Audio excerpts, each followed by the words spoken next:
ఎక్కడ దళారులకు పోకుండా చేసినందువల్లనే ఈరోజు ఈ ప్రాంతంలో వచ్చి అరటి రేట్లు కూడా 18,000 20,000 పోయి ప్రజలు హ్యాపీగా ఉండేదానికి కూడా కారణం.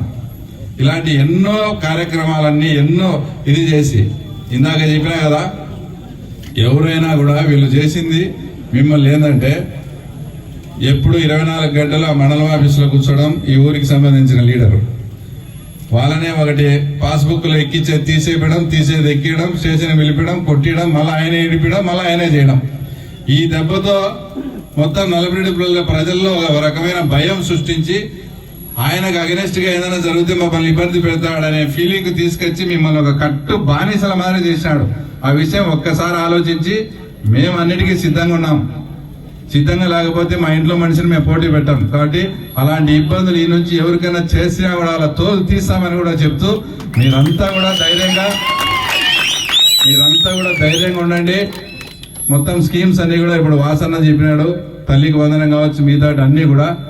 ఇంకా ఇప్పుడు కొందరు హౌసింగ్ అడిగినారు, స్థలం ఉండి ఇల్లు కట్టుకుంటామంటే వాళ్ళకి ఈ రోజే శాంక్షన్ చేస్తాం అంటే కోడ్ అయిపోతానే.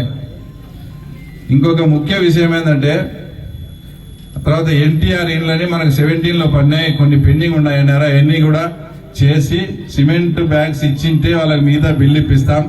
₹1 పడింటే వాళ్ళని అవి క్యాన్సిల్ చేసి కొత్త ఇండ్లు ఇప్పించి మళ్ళీ వాళ్ళకి బిల్లు చేపించే బాధ్యత కూడా ఎవరన్నా ఉంటే మేము తప్పకుండా తీసుకుంటాం.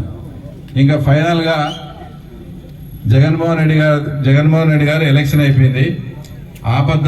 ఆపద్ధర్మ ముఖ్యమంత్రిగా ఉన్నప్పుడు ఈ పంచాయతీలో ఎర్రపల్లె పంచాయతీ కానీ కొత్తపల్లె పంచాయతీలో గాలి వానకు అనేకమైనటువంటి అరటి చెట్లన్నీ పోయినాయి.